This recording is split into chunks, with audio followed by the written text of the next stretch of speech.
Well, at least I think, I think there's other options, but taking the bishop is certainly very natural. I guess there is G5. I guess Tan could really think about this move. All right, so she goes here. It makes sense. I mean, you're attacking the pawn. In some cases, you might want to play E5. Right. E3 looks extremely bad, right? I mean, you got to sort of deal with G5, but maybe white will just move the bishop to E5. Yeah, and as you mentioned, this idea with moving the bishop out and the queen out to A8 and then with the rook to B8.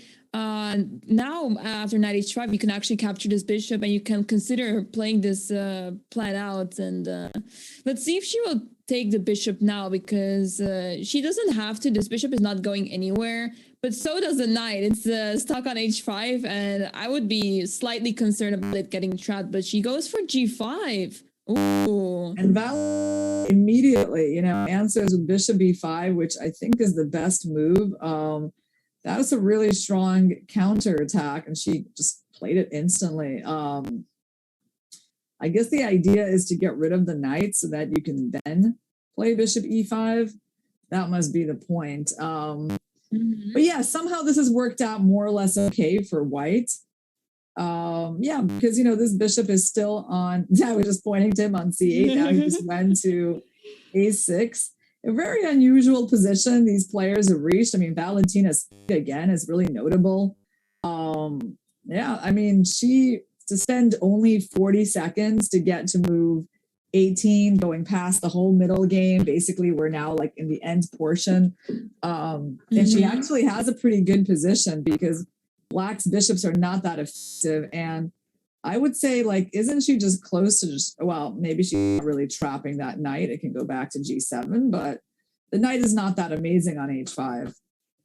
Yeah, and on the queen side, there's also a lot of action happening, and it's in favor of white, as this bishop on c6 is extremely disturbed. It's controlling all of the squares on the queen side pretty much, not allowing the rook on f8 to activate whatsoever. Actually, I was going to say it's a bit hard to see how you can make use of this with the white pieces, but you can simply play rook a2, rook a7, and start attacking the pawn on c7. So, yeah, very difficult position for black. Yeah, I mean, Valentina continues to play really confidently, and her position is actually just better. Black's knight on g7 is restricted by her d4 move. The bishop is restricted by this pawn chain. The rook is passive, and this bishop is staring into an empty diagonal. So what is white's winning plan here? I mean, I think the logical target is this pawn. So actually, there is a point playing rook a2 and rook a7. And I think she will play this move because her rook needs an invasion square. Okay. So her move is interesting, very different from what I was talking about, but I think she's just going on an attack against the black king. Makes a lot of sense because this king doesn't have many squares, and the knight is not a great defender of the king, especially with the white knights around the king side now. It will become very unclear, but for now, it's difficult to see how white can actually make use of this because, if you move, for example, g5, the knight can jump to f5, so you don't want to allow that. But at the same time, black can play f5 if needed. Yeah, I'll say one thing about what just happened. I mean, the move e4 is a big deal, right? It's a big change of pawn structure that generally was favorable to white. And as you trade pawns, first of all, you get closer to drawn positions as you trade all the pawns off the board. But also you're kind of opening the game for the bishops, right? So I'm not exactly sure how this should have proceeded. Maybe the bishop capture with a check was more powerful. But her move knight e4 is supernatural. No one would ever think this move is a mistake. But I can see how she might, lose her advantage here as a result of this move, because black seems to, have more stuff they can do potentially for counterplay. Okay, bishop d3 has been played out, and king e3 to be played, opening up the second rank for the rook to go to h2. But there's only 3 pawns left. There's not a lot of pawns left that you can like promote anymore, so that will make White's life a bit more difficult to probably G5, right? Because I mean, there's no point taking the pawn in F5 and letting the knight out. So, whoa, really? Oh, like wow. that? I mean, okay, maybe. I mean, she's still better. She just wants to take and go like rook E7, knight E5. Okay. Yeah, but is it enough? Because there's only 2 pawns left, and yeah, if Black managed to get 2 pawns for the bishop, then it's pretty much a draw. Yeah, I mean, she's definitely was counting on this rook A7 move. Oh, rook You A6. just take on C5 now. Yeah. Oh, that's just actually pretty good. Yeah, no need to risk anything. Yeah, give up the bishop, take both pawns, and Tan does it. Yeah, be defending this position. She's got 50 seconds, which is not so bad. I mean, you know, rook and knight are not really a very dangerous attacking duo. I mean, I'm not sure she's ever even going to lose that pawn, to be honest. I've seen in the over the board like classical game with rook and knight versus rook, and the side with the rook was losing a couple of times, but the win is just so impossible to find. Like it's absolutely crazy sometimes. So it's really like easy to blunder, but at the same time like really hard to punish the blunder if it ever occurs. So I'm really curious to see if we're gonna see it happen in this game, because one, it might milk a lot of time from the match clock, and two, well, it's tricky. It's always tricky if you're a piece down, and there's always some sort of winning chances, especially in the format. Yeah, so I guess this is now she's gonna win the C pawn. I mean, maybe this is the chance to just give it up. Just play king b8 or something. It's fine. I mean, the only way you're gonna lose is if you get your king somewhere like too much on the side of the board. You really have to try as black. I have defended this position as black. Okay. Or, I mean, I was white, but I was aside without the knight. And you really have to try to lose this as black. Like, there's just, you know, just try giving checks to the king. It doesn't require that much skill. But it's going to be tricky for her, for sure, because of the time situation, right? Like 15 seconds, I mean, 1 second increment, that's pretty tough. So Bunina is going to torture her here for sure.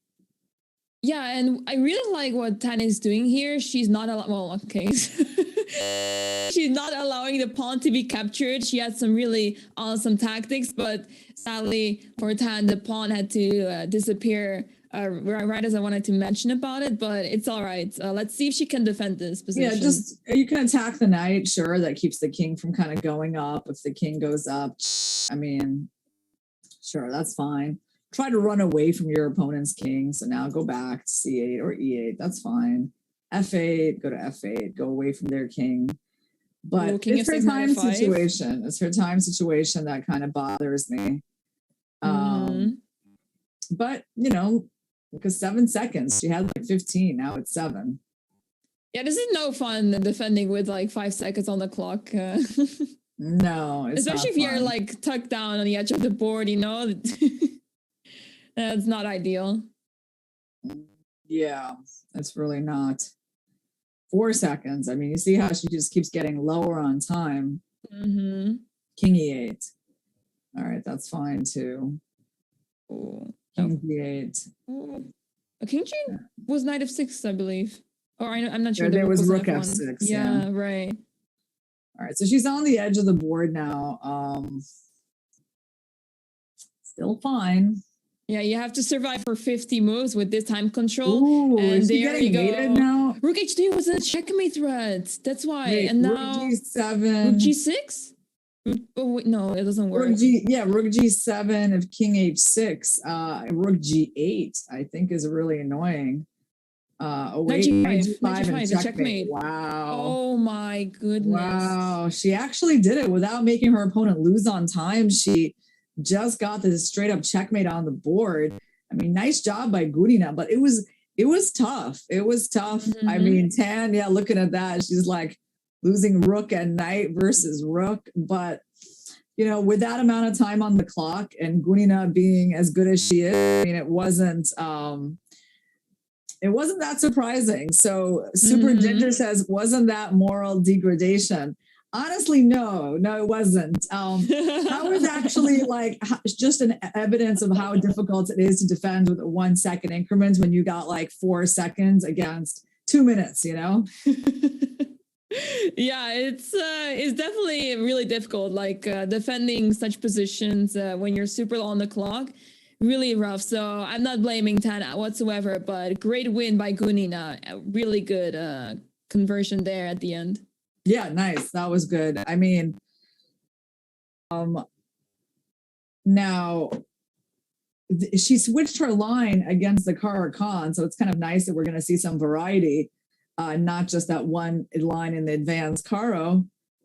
Yeah, moral degradation equals Kramnik. Oh no! I knew what you were referring to, Super Ginger. So yeah, I didn't even kind of explain it, but yes, I did get the reference, and I was trying to explain that it was slightly different. So Tan going to the ED Bishop D3 lines, kind of well, it's a quieter line against the Caro. It does contain some poison, right? But like, of course, it's not aiming to be a refutation of the Caro-Kann, like the advanced Caro, makes a better case for.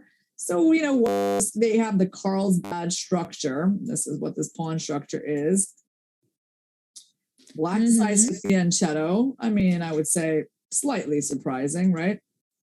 Yeah, G6 is also a typical move where you want to put the bishop on f5 and you don't mind having doubled pawns if the bishop's straight on f5. So it's a very typical move in this line. Yeah, I mean, it's definitely, I mean, you're blocking the bishop. Your bishop on G7 is not that great either, staring into the pawn chain. But in some cases, you want to play bishop f5, actually offering white to double your pawns. Actually, look, white stops that. I mean, it's interesting, right? Tan's move, the only way you could ever interpret that move is that you're stopping bishop f5. There's literally no other way that this move makes any sense. Like, why would you prioritize that move? Castles or knight d2 or, bishop g5. You're only doing it to stop bishop f5. So it does show that one of the points of this move is to trade off the light squared bishops. So, these players, they play so fast on Amaya that they make it hard to kind of like stop explain all these details, because I know they're like so many moves ahead of us now, but we've only just, been a minute into the game. So let's try to catch up to them. It's what happens when openings are interesting, right? Yeah, I mean, knight b4, little tactical threat by Gunina. Of course, Tan steps out of it. All right, so E5, what's very going typical on? move. Yeah, E5, I mean, obviously introducing a big change in pawn structure. Looks like, Black is going into isolated pawn position. Actually, not sure why she did that. I personally wouldn't give this knight like such a nice square on D4, but maybe there's tactical reasons that she is okay with that. I mean, I still like white for sure. Like, I love these positions as white, would never want to be black. I mean, what does black have to look forward to here? Yeah, it looks very promising at first with the bishop eyeing towards the king side and the knight on h5 eyeing on the square f4. So there's like a lot of potential, it feels like. But now with the pieces traded off, it's not so clear where the attack is anymore, because the attack seemed really promising at first. Yeah, I mean, the only problem is that black controls the e-file. That is actually a very important factor that makes this position all right for black. Maybe I underestimated that particular portion, and maybe somehow white could have played this part a little more carefully, because after queen a, she basically couldn't avoid giving up control of the open file. So she goes bishop f1. I interpret that move as she's trying to play g3, also stepping out of knight f4. She couldn't play g3 earlier because this pawn would hang. I mean, I think g3 is, well, it's a reasonable positional move at some point that she will want to consider. Okay, so white is obviously trying to put pressure on the pawn d5, but the knight is still on d4, and it's on a perfect spot, so no need to do that. But now this allows moves like queen e1. Whoa. Oh, queen g5 is the Yeah, move, knight right? h3, double Tactics. attack. Wow, she just blundered big time. Knight h3, she put her rook on an unprotected square on d2. And then after pawn take, queen g5, she's going to lose the game. Wow, Oh, that she was does a big the oversight. other way around. Knight Yeah, takes no, h3 first. She does it well. Yeah, I mean, that's just a free pawn. It is. You cannot capture back because of the double attack with queen g5. So yeah, how do you deal with this? I guess yeah, you have to move the king, I guess. But it's not convenient at all. Yeah, look at this. I mean, Guanina is now, I have to say, I think Tan is just getting a little uncomfortable with the pressure on the clock. I mean, she's down by a lot, right? She's not a slow player at all, but Guanina is playing so quickly. And, you know, that's making Tan kind of slow up, I feel. Like, you know, just that speed, it's kind of intimidating, right? Like, how do you keep up with that? You're always, even though, you know, you're doing your best, you're always behind on the clock. Yeah, why did she not take the rook on d2? The rook on d2 was hanging, and instead she went for the bishop, but maybe she is thinking that there's like more attacking chances here. Yeah, I think, I mean, it's interesting, right? So she could have, actually, I don't know why she didn't take the rook. I mean, it was completely winning just up in exchange. I mean, you're right. Would have just ended things. I think this way, you know, Tan can still have some hopes of surviving. Actually, she's only down a pawn. Right. So yeah, she wouldn't mind trading, but I mean, she has this really strong knight versus the bishop that is pretty much dominated. So yeah, in the game, I feel like she still has some drawing chances, which is why Valentina is not trading queen. She goes queen c1, attacking the rook. Now a move like f4 comes to mind, but she plays knight f3 instead, also a decent move. Yeah, I mean, this is not really the kind of like position I think that Tan can save her time, and her position is worse. Her king is weak. You know, queen f4 is coming, winning the knight. I think so. Rook e3, you basically got to do. Then you got to lose another pawn. Yeah, it's bad. It's bad for Tan. And that means that Valentina is striking back with 2 wins after 2 losses. And like, that's really impressive. And I also feel like she's hitting her stride more right now in the games. Absolutely. And now, yeah, I'm not sure why queen f4 wasn't played a move earlier, but okay, bishop e5 and very tough position. Yeah, I mean, that was just a free piece, wasn't it? Yeah. But it's still not too late. You know, it's not too late. And then the game ends. Yeah, the position was so winning. So good win by Valentina. It's now a tied score 2-2. So anything can still happen. Yeah, I think Tan now is going to, you know, she's feeling more vulnerable. She really needs to think about the time, how to keep up with Valentina on the clock. I don't know if it's possible. Like, I don't know. With that speed, you know, I think you need to be like a Nakamura to keep up with with Guanina. But you know, maybe the strategy is you can't completely keep up with her, but you have to play fast enough that you get to some positions that you're just able to now lower time. That's maybe the trick. Yeah, she's not playing that, you know, like slowly or anything like that. It's just that Valentina is just so fast. So it's really hard to catch up. But I feel like Tan is playing really well, like fast and well. Not enough against Guanina, but she has been managing pretty well so far. Yeah. Well, we'll see if these last 2 games make her change her strategy. So Tan cannot put the knight here because of pawn takes. Okay, so she goes for c4. Interesting decision, a6, right? We know that's totally typical. Preparing for b3 by having b5 ready. And on a4, bishop c6. So knight 5, b5, right? Oh, f4, nice. Oh, f4 can be really annoying. Yeah, white is getting a lot of space on the side now, and yeah, bishop f3 now attacking upon d5. I'm not sure about black's position. Okay, rook f3 instead. Interesting. Yeah, so now, I mean, Valentina is just going for the initiative, right? She, obviously, this is a very attacking setup with 2 pawns to support the strong knight. And, you know, positionally, I mean, there's drawbacks to it as well, but in a blitz game, obviously I would say this is quite a good plan because the most important thing in blitz is to have the initiative. So she just wants to go rook g3 and queen h5. As soon as you get your bishop out of the way, I guess the queen can't jump. F takes, right? And now what is the plan? So she got rid of the knight so she can then kind of bring the bishop there, play f6, but she has a lot of pawns that are targets, right? Right, yeah, bishop f3, you can just attack the pawn d5. You can also consider playing e4 at the right time. And yeah, f6 needs to be played here because otherwise it's going to be really difficult for black to defend here. Yeah, this f6 is a very typical move. You got to chip away at white's base advantage. And then, I mean, you're okay, so she goes there. All right, so now white needs to find a way to get her queen in to the king side, and I guess that move is bishop g4 because her bishop is actually just kind of in the way, right? Like you put him on f3 and knight e7, like the bishop's not that amazing. So she finds it, Valentina. She wants that queen on g4.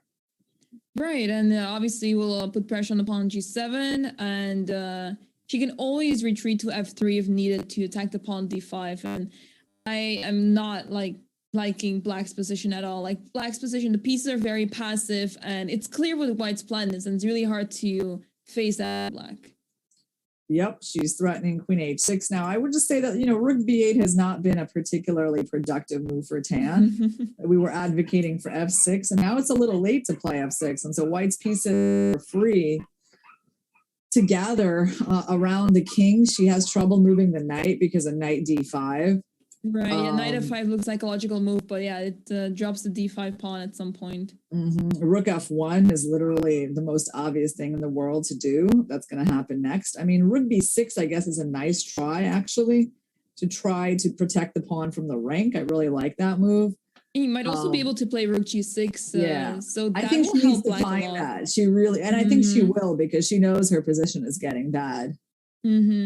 Yeah, it's a very logical move. First of all, to defend the pawn h6, and second of all, to cover this g file. Because if you don't get rid of this rook on g3, things will be very problematic. And she does it. Rook b6 hasn't played. Yeah, so is that a small dog I hear? Yeah, guys, because I'm sitting next to a window, so I guess someone was walking their dog, and it was producing those little barking sounds. It's so cute.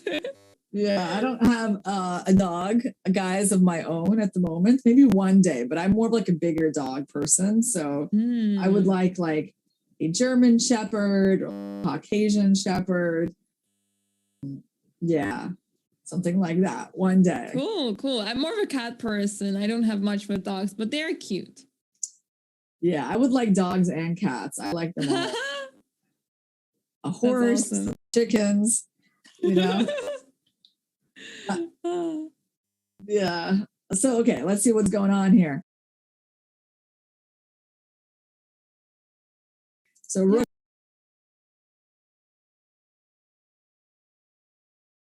f1 happened.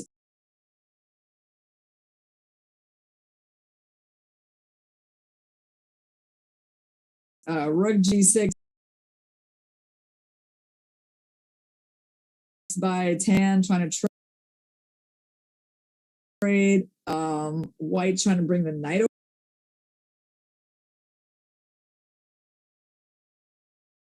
over to the king side, and instead of trading on g3, which I think would have been a good idea to do, Tan played there. I mean, you definitely want to trade off pieces. She kind of missed her chance on that, but okay, maybe it's not a big deal. Tan is going for counterplay. There's no rook takes f7 here, which is important. The knight on e7 is a pretty good defender. So for the moment, I think things are not too bad for black. I would actually be concerned about white's position a little bit, as pawns on the queen side have advanced quite a lot. Yeah, I agree. I mean, there is some definite counterplay by Tan. Again, she's down more than twice as much on the clock, right? Against anyone else, I would say having made 27 moves would have been good up to this point, and you would never really be that much lower on time. But you see what's going on with Bunina is like she just manages to build up big time edge, no matter what Tan is doing. Yeah, like she also plays really like strong moves at the same time, so that makes it difficult to catch up, because how do you face those really strong moves? It's not very simple. And yeah, I mean, what do you do when your opponent plays fast and good? Yep. No, that's the problem that Tan is up against. I mean, right now she got her rook a little bit trapped. Her last move, very understandable, trying to get the knight out of attack and attacking the queen, actually wasn't that good. Rook f5 was a better move, but to play rook f5, you need to calculate that you're giving up your knight, right? So that takes time.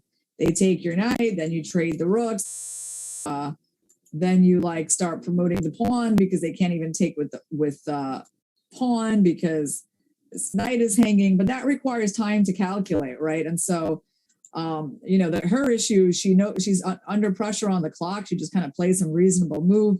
Then she's under pressure again. Her rook's not going to the perfect square. It's definitely awkward on g4. White's already, taking this pawn. Then, there's some crazy move like that. Again, you need time to calculate that. With queen g4 coming next. See that? Is that surprising? No, it's not, because it's really hard to see with 30 seconds. Yeah, it's a really it feels like an impossible move. So if you don't consider it, then you're just not gonna play it at all. You really it needs to cross your mind at least once. Queen f2. I don't know. Queen c2 is the first move that comes to my mind. It just is. Now I don't know why. I guess actually, I guess my instinct was okay because I see it was the best move.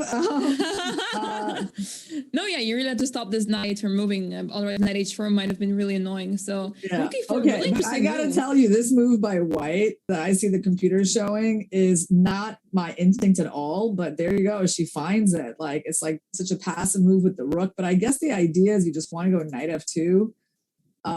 Kick the rook out. Yeah, that makes sense. So she just had to make a passive move temporarily.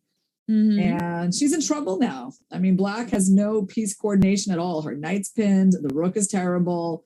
The c3 pawn is gone. Just f1. Yeah.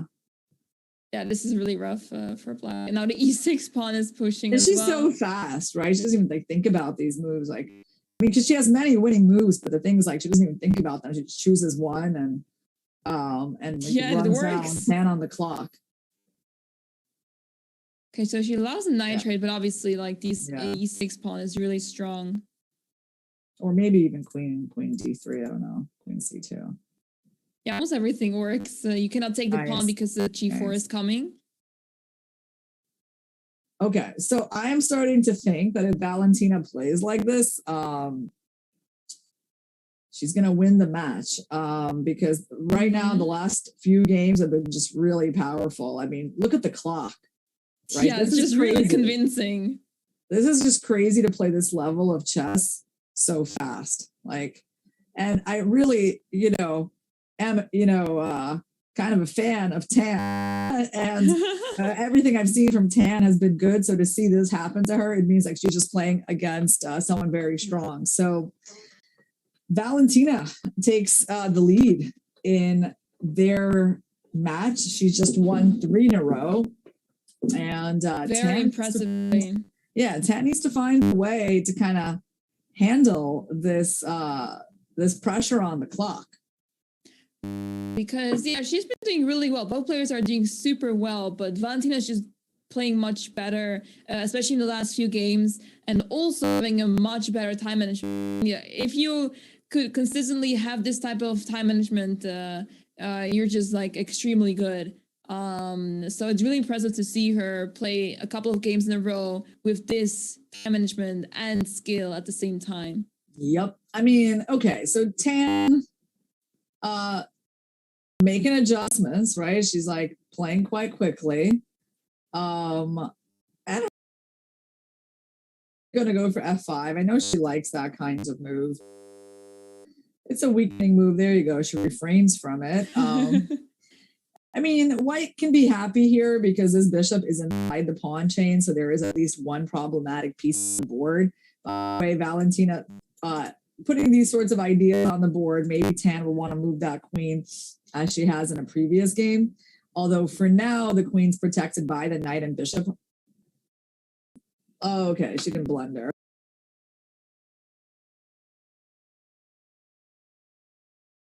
One of the defenders, but this is still like not a threat way. Yeah, and obviously the knight is 3 is defending the pawn d4, so it's the move f5 indeed, and typically you would say like this is not a great move because you're weakening the square e5, but in this position 3 pieces are looking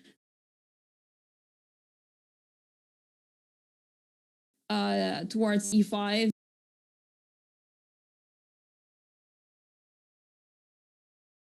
So it seems like e5 is really well defended from Black's perspective, and it's really hard for to access this square. c4, she's trying to open the game, and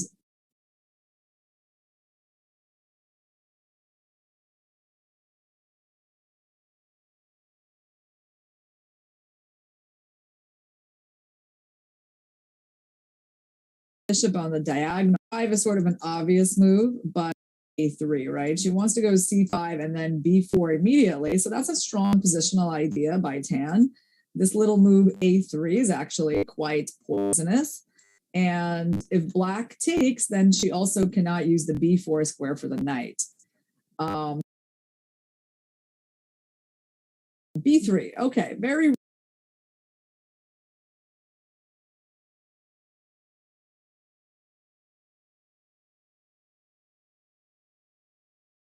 reasonable play by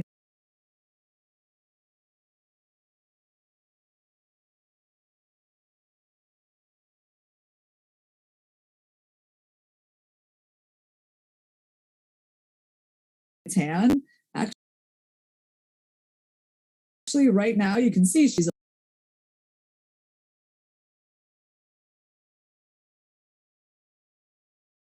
little bit up on the clock, but she's also building up her position. Rook c1, obvious move. And at this point, white is to be present on f here. Obviously, there's pressure on the c file, right? So the only thing that's not great about white's position is this bishop, but you know, it's comparable to that bishop. So now I suppose some bishop b5 is an idea, although it seems like, yeah, like the blunder on the d5 square, but okay. Even more Tan went for my move, which was less strong. It seems very logical, but you could just simply capture the knight on e5, and now there's not enough pressure on the knight on c6, and apparently bishop c4 check is not the move. It seems really maybe logical. She can just take this pawn. I mean, it's crazy, but Black is like not losing here because she's holding d4. It looks really dangerous on the diagonal, but she's not losing, and this is crazy. Wow, what is happening? Right? Like not even thinking like at all. This was a complicated position. There was actually a really interesting rook takes d5.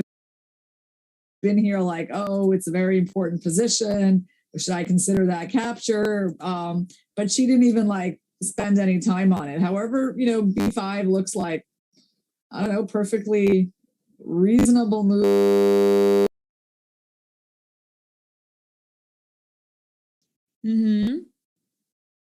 Oh, what was that? Oh, you can take on d5.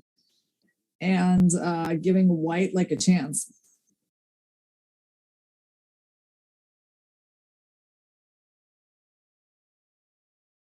It looks a bit.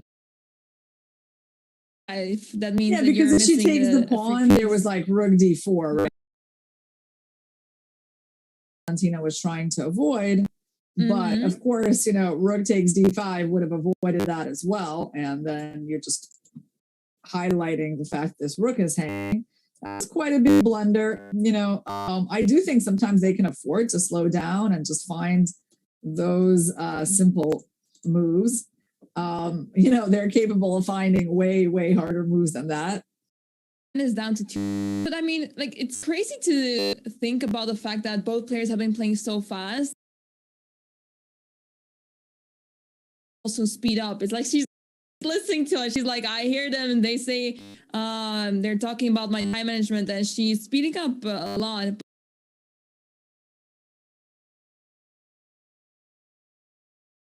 So fast. It's incredible.